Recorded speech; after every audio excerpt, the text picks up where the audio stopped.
অন্তর্বর্তী সরকারের প্রধান উপদেষ্টা অধ্যাপক মোহাম্মদ ইউনূসের সঙ্গে মার্কিন প্রেসিডেন্ট জো বাইডেনের দ্বিপাক্ষীয় বৈঠক আজ। গত ৩ দশকে জাতিসংঘের অধিবেশনের ফাঁকে বাংলাদেশের কোনো শীর্ষ নেতার সঙ্গে যুক্তরাষ্ট্রের প্রেসিডেন্টের কোনো দ্বিপাক্ষিক বৈঠক হয়নি। তবে অধিবেশন উপলক্ষে যুক্তরাষ্ট্রের প্রেসিডেন্টের দেয়া সংবর্ধনায় বাংলাদেশের রাষ্ট্র ও সরকার প্রধানদের সঙ্গে দেখা ও কথা হয়েছে। পররাষ্ট্র সচিব মোহাম্মদ জসিমউদ্দিন সোমবার জানিয়েছেন, দুই দেশের মধ্যে সহযোগিতার জোরদার বিষয়ে আলোচনা হবে। এর আগে জাতিসংঘের সাধারণ পরিষদের অধিবেশনে যোগ দিতে ড.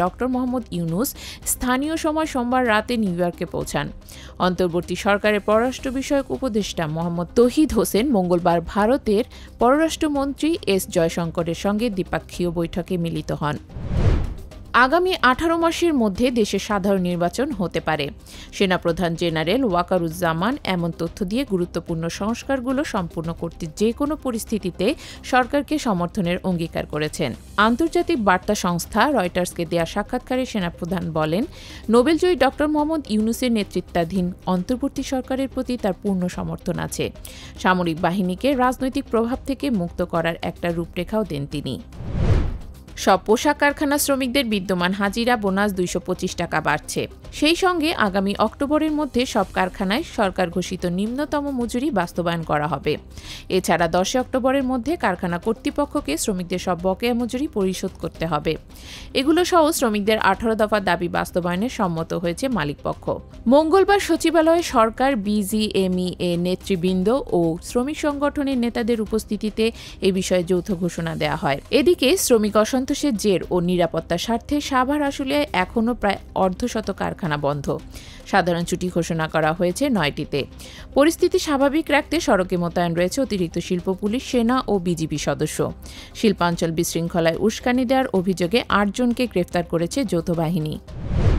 কক্সবাজারের চকরিয়া উপজেলার ডুলাহাজরা ইউনিয়নের পূর্ব মাইজপাড়া এলাকায় ডাকাতের ছুরিকাঘাতে মোহাম্মদ তানজিম সারোয়ার নির্জন নামে এক সেনা কর্মকর্তা নিহত হয়েছেন। তিনি সেনাবাহিনীর লেফটেন্যান্ট পদে কর্মরত ছিলেন। সোমবার দিবাগত রাত 3:30টার দিকে পূর্ব মাইজপাড়ার মাছ ব্যবসায়ী রেজাউল করিমের বাড়িতে ডাকাত দল হানা দিয়েছে এমন সংবাদের ভিত্তিতে সেনাবাহিনী ও পুলিশের যৌথ দল অভিযান চালায়। যৌথ বাহিনীর উপস্থিতি টের পেয়ে ডাকাত দল পালিয়ে যাওয়ার চেষ্টা করে। এ সময় লেফটেন্যান্ট তানজিম সারোয়ার এক ডাকাতকে ধাওয়া করে ধরে ফেলেন। তবে ওই ডাকাত তখন অতর্কিতে তানজিমের মাথায় ও গলায় উপর্যুপরি ছুরিকাঘাত করে পালিয়ে যায়।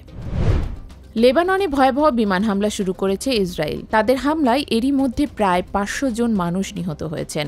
আহত হয়েছেন আরও 1,500-এরও বেশি। লেবাননের স্বাস্থ্য মন্ত্রণালয় জানিয়েছেন, সোমবার ইসরায়েলি হামলায় 35 শিশুসহ অন্তত 492 জন নিহত এবং 1,645 জন আহত হয়েছেন। প্রায় 1 বছর ধরে সীমান্তে পাল্টাপাল্টি হামলা করে আসছে হিজবুল্লাহ যোদ্ধা ও ইসরায়েলি সেনারা। তবে সম্প্রতি গাজা থেকে নিজেদের যুদ্ধের মূল ক্ষেত্র লেবাননে বদলি করার ঘোষণা দেয় নেতানিয়াহু সরকার। এই ঘোষণার পর থেকেই দেশটিতে একের পর এক ভয়াবহ হামলা করে আসছে ইসরায়েলি সেনারা।